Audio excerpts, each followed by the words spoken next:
Hey everybody, it's Rob with Trace City Guns and Ammo, and today is part 3 of this old hunting rifle, 257 Roberts edition.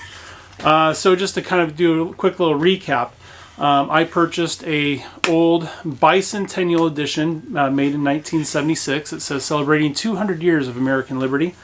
Down the barrel, Ruger M77, also known as the Gen 1 or the M77 Tang Safety. In 257 Roberts, we went over how the parent cartridge is a 7mm Mauser or 7x57, whichever you know it as. That's basically just been necked down to a 25 caliber bullet. We went over the reasons that the gun wasn't working when I got it. I bought it as a non-functioning rifle. I also showed you the rather interesting discovery that I made along the way with doing some shooting and reloading for this. Go check out video 2 if you want to see that. It's rather odd. And then I showed you how I actually made it a functioning rifle by replacing a few missing parts. Today we're tackling this stock.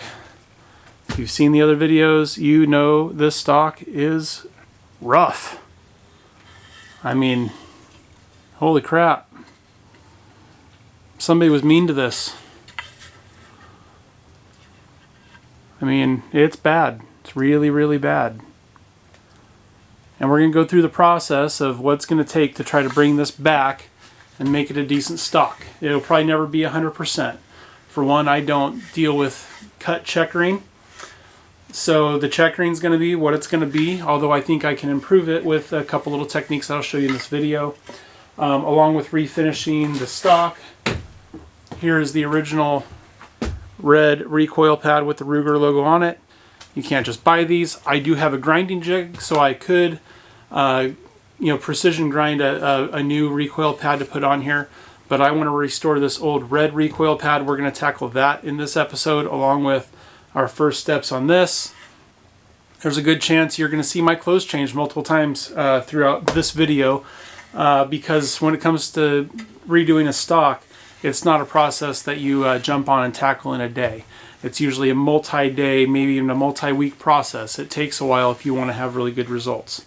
I'll show you the products all along the way that we're going to use and the techniques that we're going to use to do what we can. It's not going to be perfect. We're just going to do the best we can do. So the first thing that we got to do is we got to strip off what's left of this old finish. And we're going to try this Max Strip Paint and Varnish Stripper.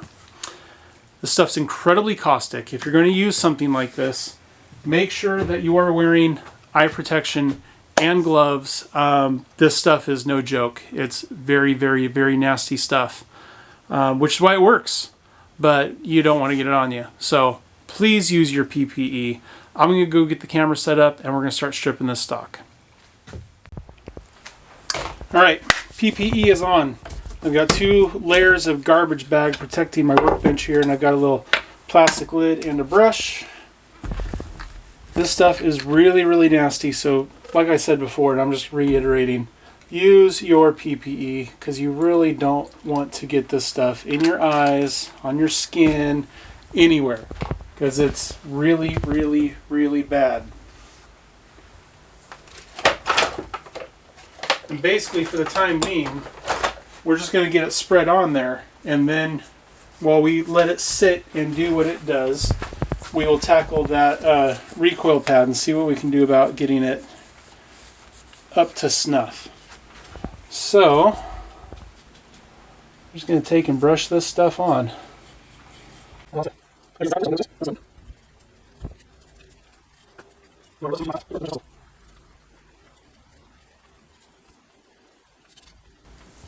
Alright, I guess there's nothing more to do with that than let it sit and work. So we're going to reset, and actually we're not going to reset. We'll do this all one-shot style. So, what I think is going to work for this recoil pad is some 800 grit wet dry sandpaper and some gun oil. So this is a sanding block. I'm going to use it just to clean up the base here.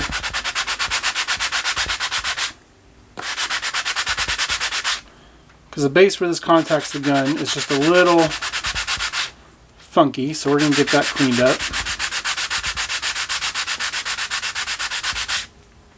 That's actually working quite well.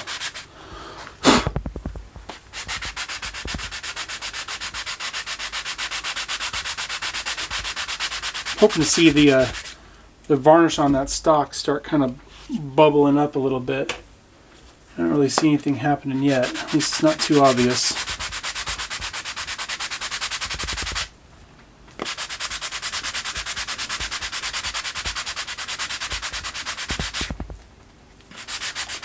That's working quite well.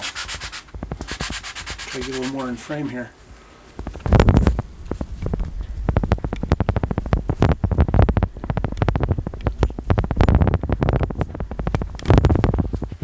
There we go.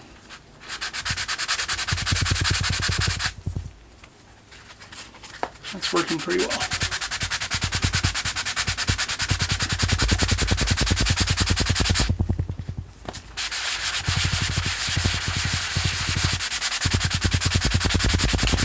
I just think that's crud that kind of worked its way in between the recoil pad and the stock over the last 48 years. Is that it? Yeah, 48 years.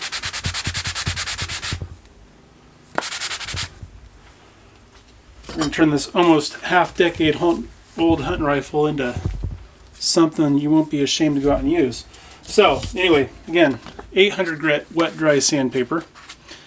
A lot of people don't realize that you can sand rubber, and you can. You just need something to lubricate it with. And just any old oil, for the most part, seems to work pretty well. There's just a little bit of general gun oil, nothing fancy. Not even sure what I put in this little thing. But yeah, just kind of get it wet. Start working at it. I have a feeling you're going to be rather surprised at how well this works. Enough that I'm probably going to do this one side and then wipe it off and then switch back and forth between the two sides so you can kind of see the before and after. You can see the red coming off of there. And if this doesn't get it as smooth as we really want, I have a buffing attachment. So I do a lot of woodworking. One of my favorite things is working on my wood lathe. I have a buffing attachment that goes on my wood lathe and turns my entire wood lathe into basically a big buffing machine. And it's got 3 wheels on it, different grit wheels with different compounds on them. And so if this doesn't get it where we want it, we will take it over there and buff it. This is getting a little dry. Actually, let's wipe this off and just see what we can see. See what kind of difference we've made so far. Look at that. Look at this. Look at that. It's really pretty amazing. I mean, I only did that for what, 2 minutes? But yeah, just a little wet dry paper. It's one thing that helps that you can kind of wipe the extra crap off it, keep it somewhat clean, and keep it lubed. And just spend a little time. And the rubber really cleans up surprisingly well. So, I'm going to continue with this. You're not going to want to sit here and keep watching this. So I'm going to work on this while that stock hopefully starts bubbling up here soon, and we'll check it back in a little bit. Alright, so the stuff wasn't working as quickly as I'd hoped for. So if you ever have to leave this stuff sit, the best thing is to wrap it up in plastic, and it keeps it from drying out, and actually making it so it can't really breathe and it stays moist is a great way to get this stuff to work. And now I'm just going back. You can use a putty knife. I'm using a chisel. It's one of my, I refer to as a utility chisel because it was really cheap. I got them at Lowe's or Home Depot or somewhere. I have a really nice set of high-end woodworking chisels. These are what I refer to as my utility chisels because I don't really care what happened to them because they're really inexpensive. Or, yeah, they're very inexpensive. And I use them for all the dirty jobs that I don't want to use my nice chisels on. Because if something happens to this chisel, well, not a big deal. It's rather easily replaced. So now I'm just going to shut up and let this play for a little bit while I work on scraping some of this old finish off. And we'll figure out if we need another application or if we'll be able to get this close enough that we can then just sand off a little bit that's left. The parts of it that aren't bubbled up and coming off easily, for the most part, seem like they're peeling fairly easily.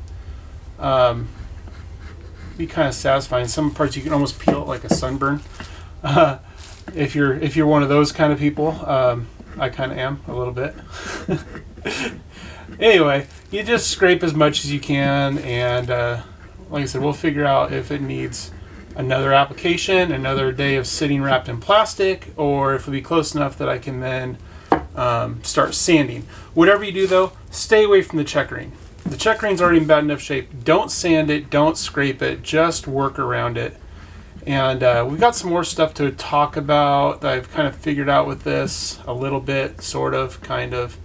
Got some new bullets in. We'll go ahead and measure those and see how those sit in this gun, or if there's, if we're still having length issues. I guess the really only thing that we'll be able to do is to shoot them and really see. Anyway, let's get scraped on this thing, and I'll roll this fast so it goes by quickly. And we'll be back in a little bit.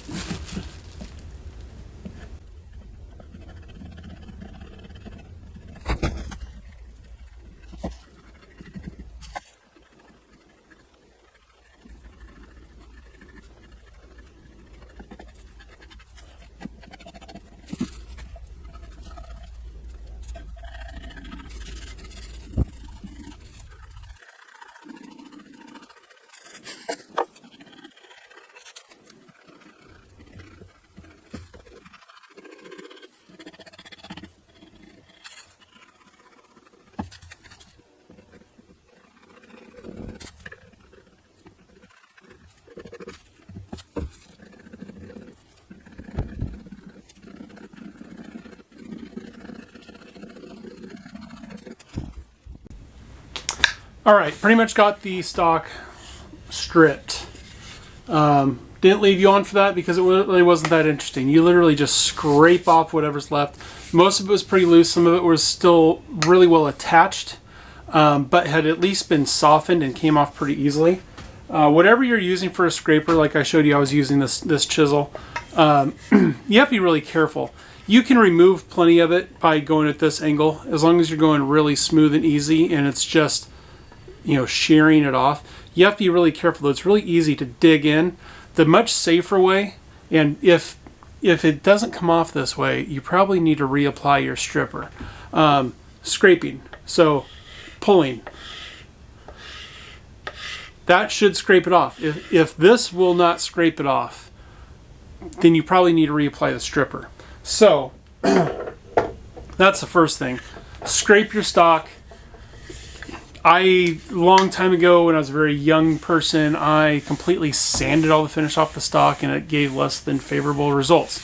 You do that, you're going to end up removing wood where you don't want to remove wood. We don't want to remove wood. We want to remove finish, so that we just reapply finish, so we don't change the stock in any way, shape, or form. We are going to be sanding on it, but we're going to be sanding on it with light enough grits that it really shouldn't remove any material. It should just serve to smoothen. Now that we have this stripped, you can see all those little dark spots. Every one of those little dark spots is a dent or a ding. Some are worse than others. Sorry, I had a little interruption there.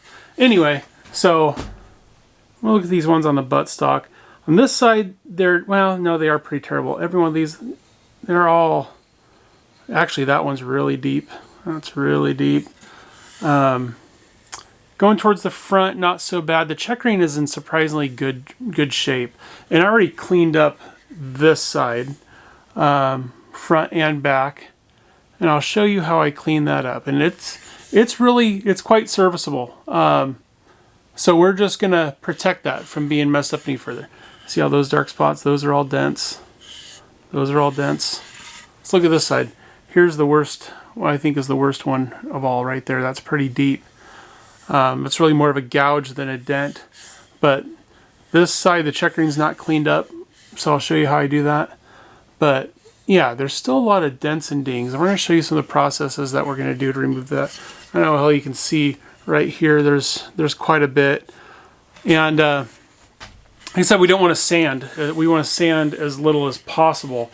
So I'm going to show you a different method for getting as many of these dents out as possible without sanding them out. Because you can always sand them out, but like I said, we're going to minimize the sanding. I've got another technique. I'm going to reset up the camera and I'll show you what we're going to do. First thing we're going to do is I'm going to show you how I cleaned up that checkering, and it's quite easy. Doesn't even really take much time. So let me set up the camera and we will show you how we do this. Alright, really only need two things to clean up the checkering, and this couldn't be more simple. I've got a nylon brush here, and this is fuel, but it's denatured alcohol. Denatured alcohol is really great because it evaporates very, very quickly. And I just have a little plastic cap full of this, and this is all I did for that checkering on the other side, and it came out surprisingly great. And you'll be amazed the amount of crap that you'll end up working out of this that just gets hidden down in that checkering.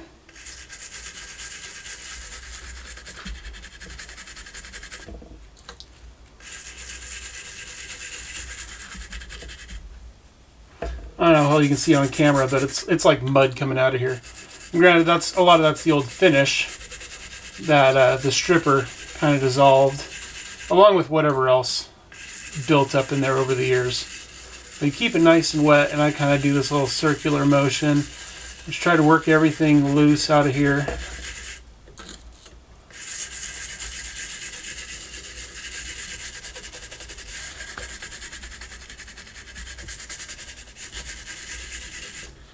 Let me grab a clean paper towel here. Show you what we're getting out of here. That is what's coming out of the checkering. It's really gross, along with all this stuff all over the table that's flinging off these bristles.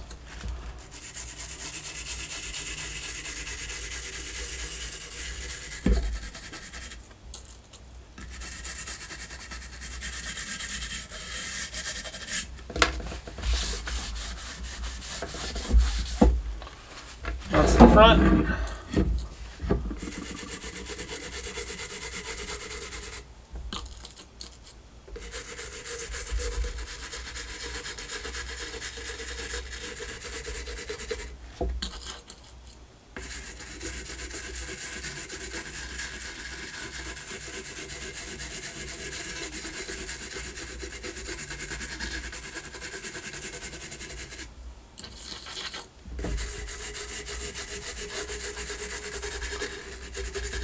Yeah, that's pretty gross.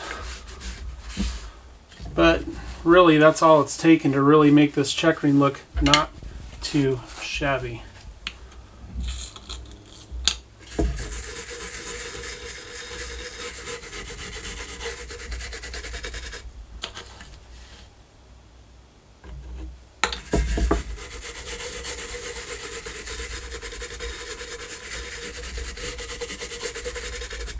And quite honestly, this is probably not going to be the only time that I do this, because once we sand and everything else, we'll end up getting sawdust in there, and so we'll probably end up doing that again before we start applying finish or anything like that. But that right there really does quite a bit. Now, as far as the dents go, we're going to use a good old clothes iron. I don't know, I almost said dryer. Clothes iron. This is an old woodworking trick that's been around for a million years. I probably should have already had this plugged in, warmed up. But basically, all you do is you take a washcloth of some kind, and I've got a bowl of just regular old tap water here. And we're going to get this damp. And that's really all you do. You take a damp rag, you place it over the dents, and you really just want it damp. You don't want it wet, but you just place it over the dents, and in this case we're going to end up going over the whole butt because it's all pretty bad. But you lay it over it and you hit it with the iron. So once this gets up to heat, we're going to start hitting these dents and seeing what we can do to draw them out, and then we'll take a look afterwards. I'll bring you back once this is hot and we're ready to start going. So I literally just hit the pause on the recording and flung a little bit of water at it. Turns out it gets hot rather quick. As you can tell, I don't do a lot of clothes ironing. Otherwise, I'd have known that gets hot quick. So literally all you're doing is you're steaming the wood, and that steam will go in there and actually swell the the fibers of the wood, and you're literally ironing the dents out. Except for instead of like ironing them out where you're pushing them down flat, you're actually raising them up flat, if that makes any sense. You want to make sure your cloth stays damp, otherwise you can start to burn it. I do have this iron set. I'm pretty much its highest setting. Let's take a look, see if we can tell anything. It is already starting to make a difference here. A few of these, an iron's never going to do it.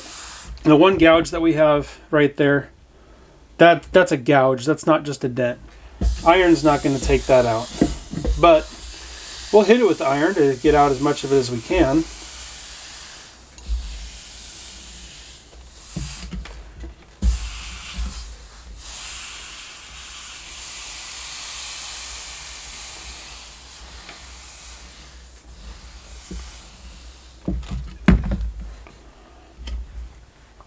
I don't know how much you can tell, but that already looks so much better. There's still little marks where the dents are that we will end up having to sand out. A few of these are still kind of bad, but again, we might not be able to completely fix all of them. But I can already tell this is making a huge difference. So I'm just going to go through, I'm not going to keep you on while I do this, but I'm going to go through and iron this whole stock, and then I'll show you how we start the sanding process. Alright, we've got it sanded as much as we're going to get it, as far as when it comes to dents. And all the minor ones, we were able to get out. We needed a little final sanding, but first, we still have that gouge. It looks a lot better than it did, but it's still there, a couple little tiny spots there. And then this big honker of a gouge right here. I'm going to reset up, and I'm going to show you a way that you can make your own filler that matches this. That hopefully will make this mostly disappear, or enough for our purposes. And we're going to make it out of sanding dust that came from sanding this. Now, you have to be really careful using an electric sander, because again, we don't want to remove a whole bunch of material. I have 180 grit sandpaper on there, so that is already a fairly fine sandpaper, and I have this turned down to the lowest speed that it can do. And then for all the nooks and crannies, when you're getting close to the check ring, because you don't want to sand the check ring because you sand it off flat, you're never going to be able to do anything unless you have the ability to recut check ring. I do not. That's a very specialized skill that uses very specialized tools. I don't have either one. Maybe someday, but currently I don't. What's really great are these little sanding sponges. You really want to try to not use your bare hand when you're sanding, because you'll put pressure where your fingers are and not pressure where your fingers aren't, and you can actually end up sanding grooves in where your fingers are at. The great thing about the sanding sponges, now you could always use a traditional hard rubber block, sanding block, but I don't like those very much because they're great for flat, but there's basically nothing on here that's flat. It all has a contour of some kind. These sanding sponges, while being very stiff and are fine for flat stuff, they have some cushion and some give to conform to the shape of, the side of your buttstock. Now this is like 150 grit, so I don't want to use anything that's heavy. The great thing is you can just take any other piece of sandpaper, like here's some 240, and it actually sticks on here quite well. And you can use this as a sanding block that conforms. So that's just a nice little tip. You can use that for all kind of woodworking stuff. It works out really, really well. I'm going to reset up the camera. I'm going to show you how we're going to fill these gouges. And then while we let those dry, I'm going to show you some more bullets that I got in for this, and we're going to do some measurements to see what we're going to be able to do to load these and how much of a jump we're looking at with how incredibly long the throat is on this gun. So I'm going to reset up the camera and I'll be right back. Alright, for this wood glue filler, it takes a little bit of pre-planning, because what you have to do is you have to clean out the bag, the little dust collection bag from your sander before you start sanding.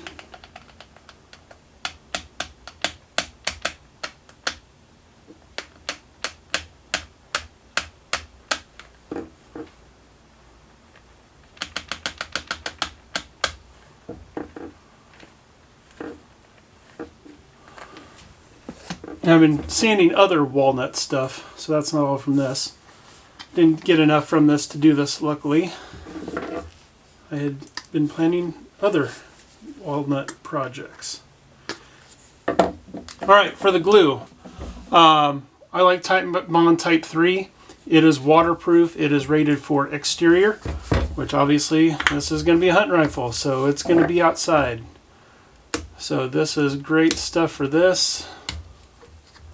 Anyway, you got your little cup of your sawdust. And then you just squeeze in some glue.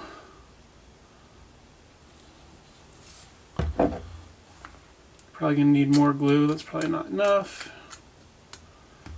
Definitely not. This is going to end up making way more than I actually need.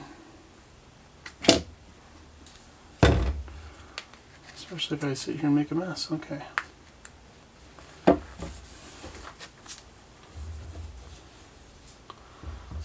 This is an old woodworking trick.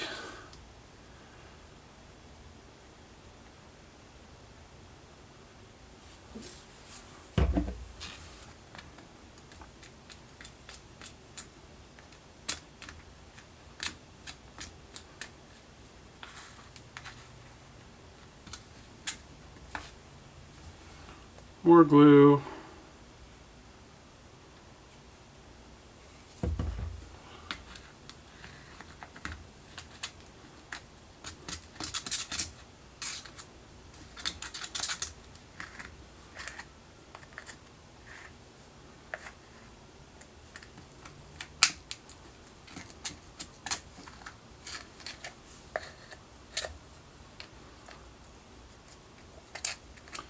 I like to be fairly thick. Once again, this is way more than I need. Way more. A whole bunch more. That's okay. Anyway, just take a little homemade wood filler and just kind of squeeze it in there. Nothing fancy about it.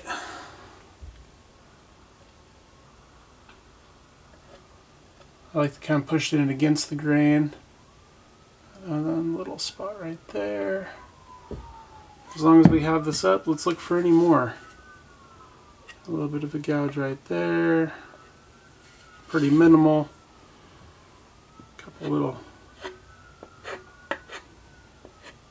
Couple of really minor things. And this really works best if you put it in perpendicular to the grain. Seems to go in and fill a little bit better and stay in there. And that is pretty much it. So we'll set that up to dry. Really does not take all that long. Probably 30 minutes. We'll be back working on it.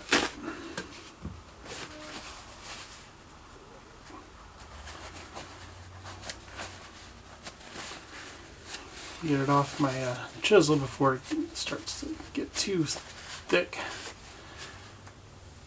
Alright, so now on to bullet selection. So we talked in the last video that even the 117 grain was not going to work even a little teeny tiny bit because I was getting no grip whatsoever on the bullet with the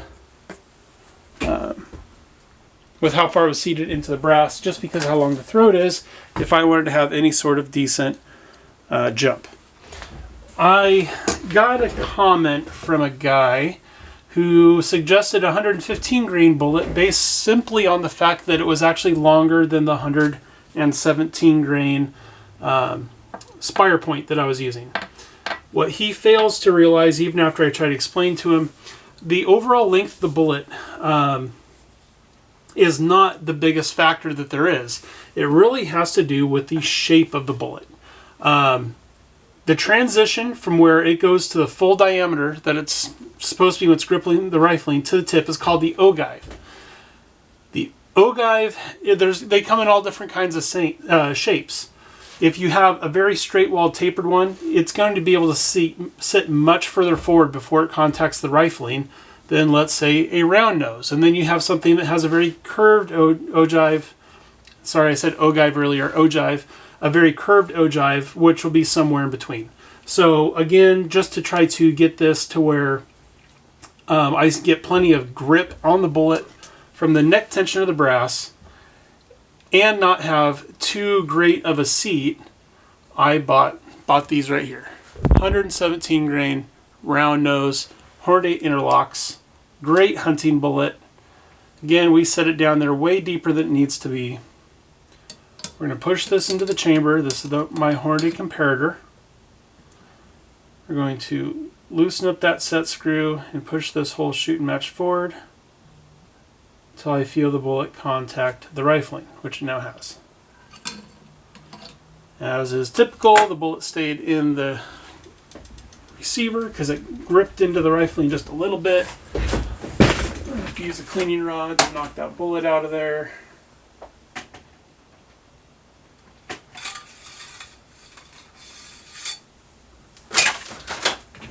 Okay. All right.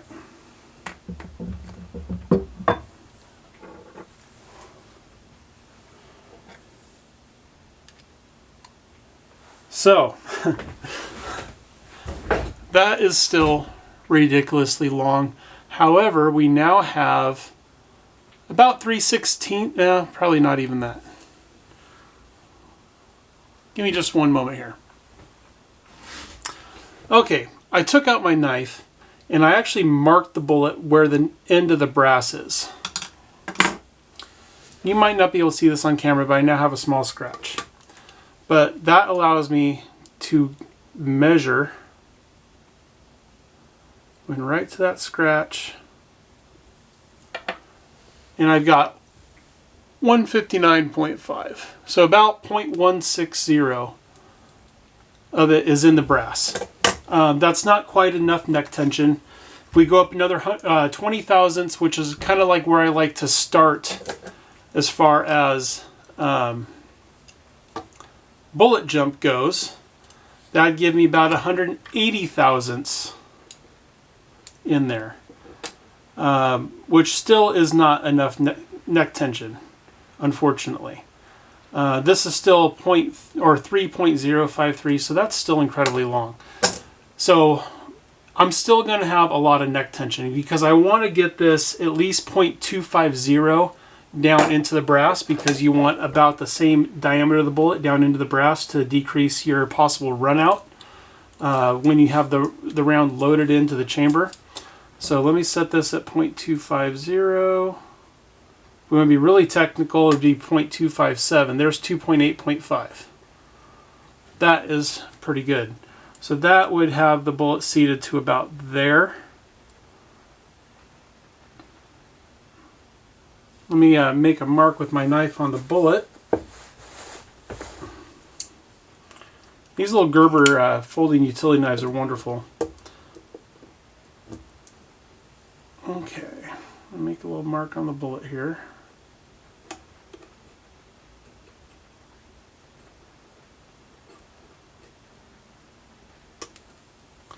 Alright, I got a mark on the bullet. I should be able to seat this in here. Push it down until that mark is even with the edge of the case mouth and get an overall length. Okay, so that is now the bullet seated to where I have 0.258.5 down to the neck. So that'll give us an overall length of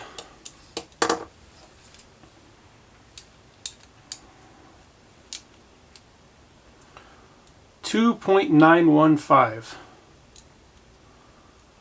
2.9, let's see, 2.916. Right in there, close enough.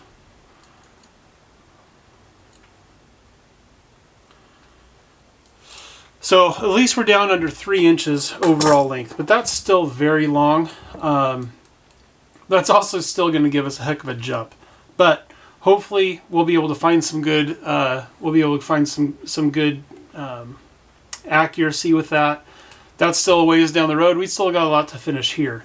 So let me put this on pause while we let my homemade wood filler set up, and then I will sand it and I'll show you where we're at, and then we'll probably do a final sanding, and then that'll probably be the end of this video, because the next thing will be staining and then putting finish on the stock. And then maybe down the road, maybe we'll even glass bed this. We'll see what we need to do. But there we go. That's about as long as we're going to get in a bullet that this rifle is going to be able to stabilize. So hopefully we'll find some decent accuracy going this route. Anyway, I'll show you once we're done sanding on this. We'll be back. All right. Got our dents filled, sanded down. That's all nice and smooth. That one's all nice and smooth. Everything's smooth. And you would think, well, that means it's ready to get finish put on it. There's one last step that we're going to do today before we say it's ready to have finish put on it. And that is, we are going to pop the grain. So, when you are sanding, all little particles basically are shearing the wood fibers, right? They're basically just cutting them all off. However, there's a certain amount of them that get literally just pushed over and basically kind of gets what they call burnished. And then what will happen, if you've ever done like a little bit of woodworking and you had this happen to you, this will hopefully explain why. Sometimes you'll go to put finish on it, and then after that you put the finish on, the wood will feel almost kind of fuzzy. And that is because all the little wood fibers that got just pushed down and knocked over and not actually cut, what will happen is they will swell up with the finish, and it'll make them stand up on end and make the whole thing feel furry. This gives you a little bit of an idea of what the stock will look like with finish on it, because it's just wet. However, we're going to darken it. I've got a little bit of a walnut finish because I want this to be a little bit darker. But this is mainly just to wipe off the sanding dust and also lift the grain. And the reason I like to use denatured alcohol for this kind of thing is it evaporates really, really, really quickly. So that way you can go and work on it again. And it surprisingly doesn't feel that furry. But then what we're going to do once this completely evaporates, which will only take a couple more moments here, is we're going to take a piece of this, and because I'm not sanding and I'm just going over really light, I'm going to go over everything really light by hand and knock off all the fuzz, and then we're going to wipe it off with a damp paper towel again, just to get rid of the dust. And then we might have to go through and clean all the stuff out of the checkering once again. But I think I could do that with just a dry brush. You can see how quickly this wood's turning pale. That's why you use the denatured alcohol, because it just evaporates out of the wood so quickly. See how it's all starting to turn light colors? That is a good thing. And what I'm hitting this with is just a piece of 240. And like I said, this is going to be very, very, very light. And you kind of go real quick. Again, we have to be real careful around the checkering because we don't want to mess with the checkering.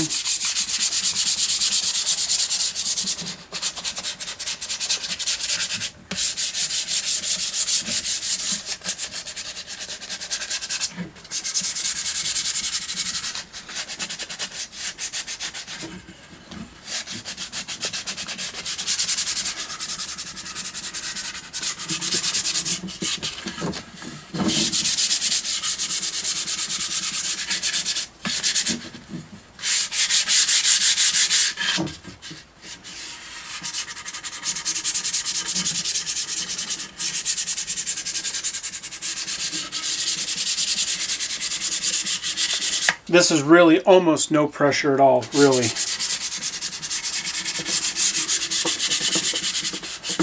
No kind of aggressive sanding whatsoever. This is literally just taking all those little furry wood fibers off.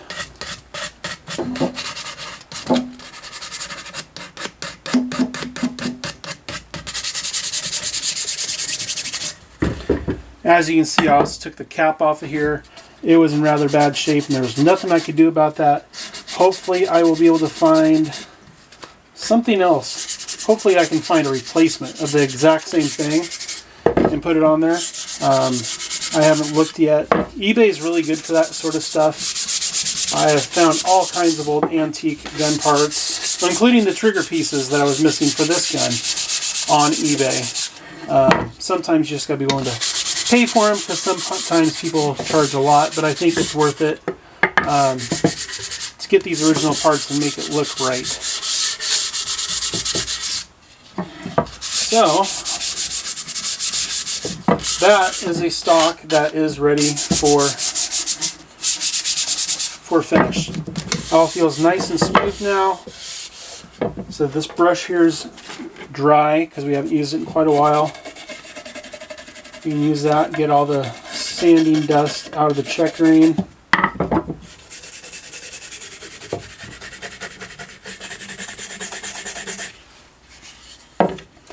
But yeah, next video we will stain and start putting the finish on this. But yeah, there we go. There is a old stock that has now been stripped and has been brought back into as good a condition as you can before putting stain on it. As far as dents, scratches, dings, it'll never be perfect because it was rather far gone, but I think we've done a really good job of getting it ready for finish, and it should turn out pretty nice. So anyway, guys, I hope you enjoyed the video.